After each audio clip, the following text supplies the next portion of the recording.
Raisi wa TFF ashangazwa na barua ya klabu ya Yanga, na huku kwa baadhi ya viongozi na wadau wa soka wakitaka klabu ya Yanga ndani ya masaa 48 kwa barua walioweza kuituma, ambayo sio barua rasmi kabisa ambayo imethibitishwa na kuidhinishwa. Manake ni swala ambalo nafikiri wameweza kufanya kwa miemko, na ni issue ambayo imeweza kumshangaza sana Raisi wa TFF Tanzania Football Federation Wallace Karia, baada ya wao kuweka msimamo wao kwamba uko pale pale, kwamba kuhusiana na issue ya dabi haitochezeka, na wao wanaamini kabisa kwamba wako sahihi na kile wanachokiamini kutokana pia na kifungu cha sheria. Na huku katika maelezo ni kwamba Yanga imeonekana kabisa kwamba kuituhumu TFF ambayo inaongozwa na Raisi Wallace Karia, kuonekana kwamba labda yeye ni mshabiki wa klabu ya Simba na ameweza kufanya upendeleo na kufanya mazungumzo baina ya TFF pamoja pia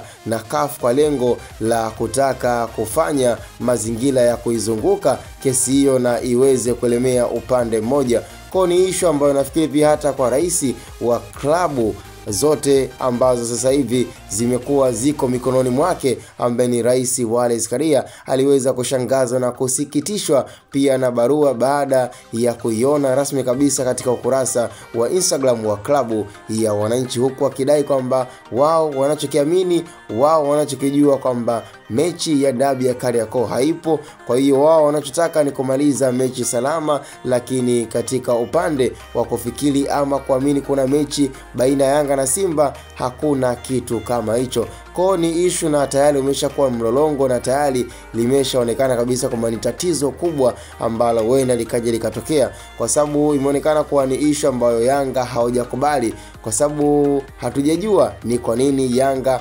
hawajaamua kukubali yaishe, ili mali pia waangalie pia msimu unaokuja na maisha mengine yanayokuja. Ndio maana wanasemaje, siku zote kiwalisia ni kwamba acha ipite, na ni heri pia ukaamini kwamba kwenye nusu shari na sio kutaka shari kamili. Lakini kwa klabu Yanga wao wameamini kwamba ni heri kabisa shari ikatokea kamili, lakini sio nusu shari, kwa sababu hawajataka kukubali matokeo, ili mradi waendelee na mambo mengine na waendelee pia na mipango mingine. Lakini wanachokihitaji ni kwamba wapewe pointi 3 na mechi ya dabi ya Kariakoo isiweze kuwepo, kama vile ambavyo tayari walikuwa wameshaweka msimamo mkubwa na mkali kibindoni ndani ya kikosi cha Wananchi. So nafikiri cha msingi tukutane kwenye comment, lakini tayari imeshaonekana kwamba ni mchongo mkubwa unaoendelea kutesa ndani ya ligi yetu ya Tanzania. Hii ni Hot Boy Media.